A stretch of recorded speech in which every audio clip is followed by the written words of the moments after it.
अस्सलामुअलैकुम। Kitchen with Shaheen aunty में मैं आप सबको खुश आमदीद कहती हूँ। पुलाव बिरयानी तो आपने बहुत दफ़ा खाया होगा। आज मेरे तरीके से हरी मिर्चों को चावलों में डालकर बनाएं। यकीन करें पेट भर जाएगा लेकिन नियत नहीं भरेगी। इसके लिए मैंने आधा किलो यानी कि 500 ग्राम बासमती चावल लिए हैं। चावलों को मैं 2 से 3 दफ़ा धोने के बाद आधे घंटे के लिए भिगो दूंगी। अगर कप से देखा जाए तो इस कप से मैंने 2 कप चावल लिए हैं। ये मेरा 250 ग्राम का बड़ा कप है। इसके साथ ही आपने 7-8 जो है मोटी वाली हरी मिर्चें लेनी है।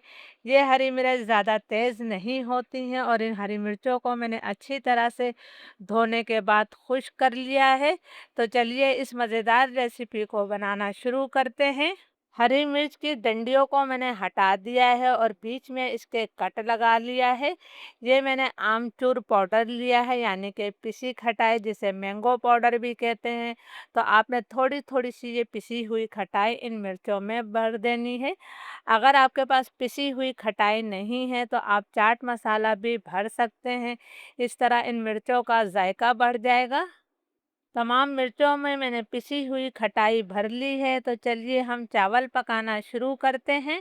बहुत ही चटखारेदार हरी मिर्च चावल बनाने के लिए मैंने आधा कप से थोड़ा कम तेल कढ़ाई में डाल दिया है। तेल को हम गरम कर लेते हैं। तेल गरम हो गया है। 2 दरमियाने साइज की प्याज को मैं बिल्कुल बारीक स्लाइस करके शामिल कर रही हूँ।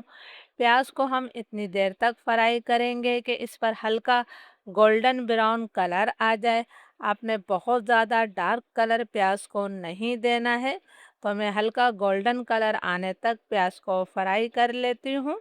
प्याज पर हल्का गोल्डन ब्राउन कलर आ गया है।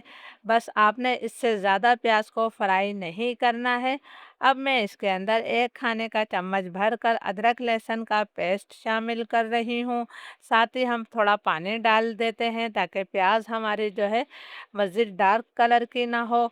यहाँ हम 2 मिनट तक अदरक लहसुन को भी भून लेंगे ताकि इसका कच्चापन ख़त्म हो जाए। अदरक लहसुन हमारा भुन गया है। इसमें से अच्छी सी खुशबू आने लगी है। आप देख सकते हैं प्याज का कलर कितना खूबसूरत गोल्डन हो गया है। अब मैं इसके अंदर जो है कुछ खड़े गरम मसाले डालूंगी। 2 मैंने बादियान के फूल लिए हैं, एक छोटा दालचीनी का टुकड़ा, 6-7 मैंने लौंगे शामिल करी हैं और एक मैंने बड़ी इलायची डाली है। 1 चाय का चम्मच हमने सफ़ेद ज़ीरा शामिल कर दिया है। खड़े गरम मसाले आपने इसी वक्त शामिल करने हैं, शुरू में मत डालिएगा। 1 चाय का चम्मच मैंने काली मिर्च शामिल करी है। अब इन तमाम खड़े गरम मसालों को मैं 30-40 सेकंड तक फ्राई कर लेती हूँ ताकि तेल में जो है बहुत प्यारी सी खुशबू आ जाए। खड़े गरम मसालों को मैंने फ्राई कर लिया है। अब हम इसके अंदर कुछ पाउडर मसाले शामिल करेंगे। 1 चाय का चम्मच मैंने इसमें कुटी हुई लाल मिर्च शामिल करी है। आपने पिसी हुई लाल मिर्च का इस्तेमाल नहीं करना है। 2 चाय के चम्मच भरकर मैं इसके अंदर कुटा हुआ धनिया शामिल कर रही हूँ। आपने धनिया पाउडर का इस्तेमाल नहीं करना है।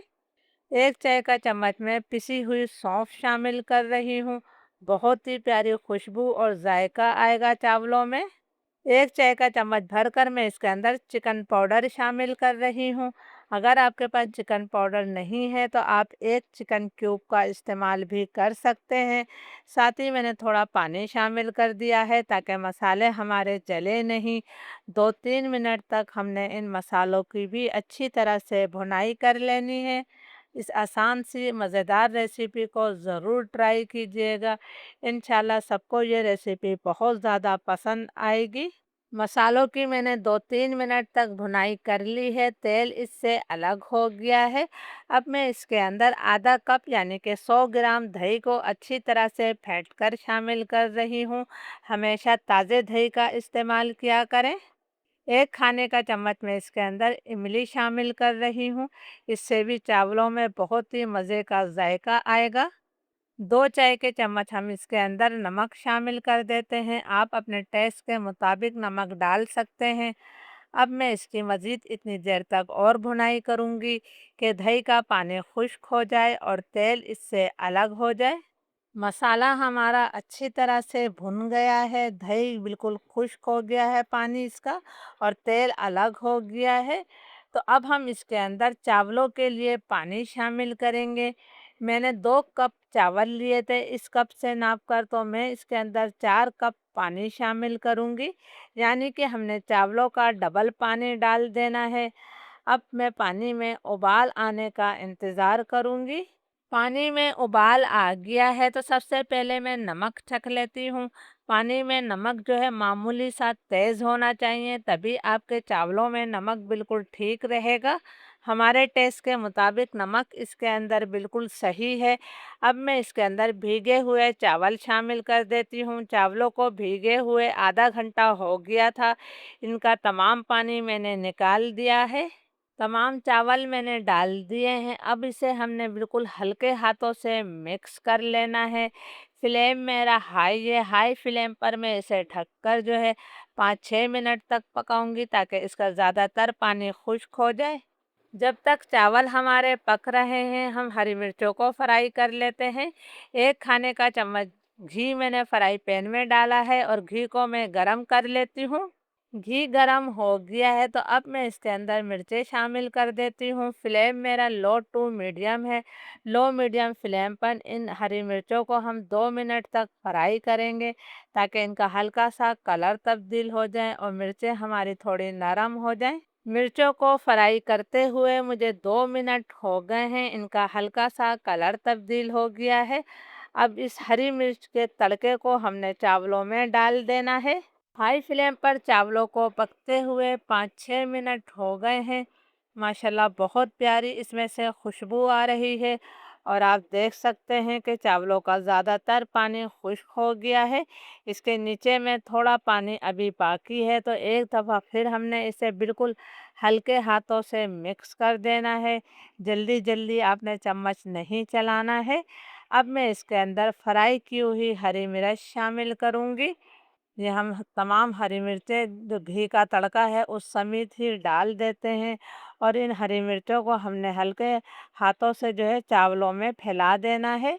एक दरमियाने साइज़ के टमाटर को मैंने लंबाई में काट लिया है, वो भी हमने चावलों के ऊपर डाल देना है।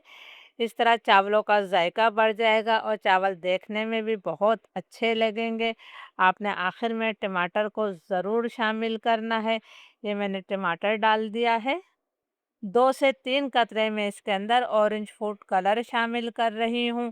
फ्लेम मैंने बिल्कुल लो कर दिया है, और लो फ्लेम पर हमने इसे 15 मिनट का दम दे देना है। हरी मिर्च पुलाव को दम पर रखे हुए 15 मिनट हो गए हैं। हरी मिर्चें और टमाटर भी बिल्कुल नरम हो गए हैं। मैं आपको चावल चेक कराती हूँ, माशाल्लाह कितने खिले खिले और खुशबूदार ये हमारा हरी मिर्च का पुलाव तैयार हुआ है। आप लोग ज़रूर इस रेसिपी को ट्राई कीजिएगा और मुझे कमेंट्स करके ज़रूर बताइएगा कि आपको ये मज़ेदार रेसिपी कैसी लगी है। इजाज़त दीजिए, अल्लाह हाफ़िज़।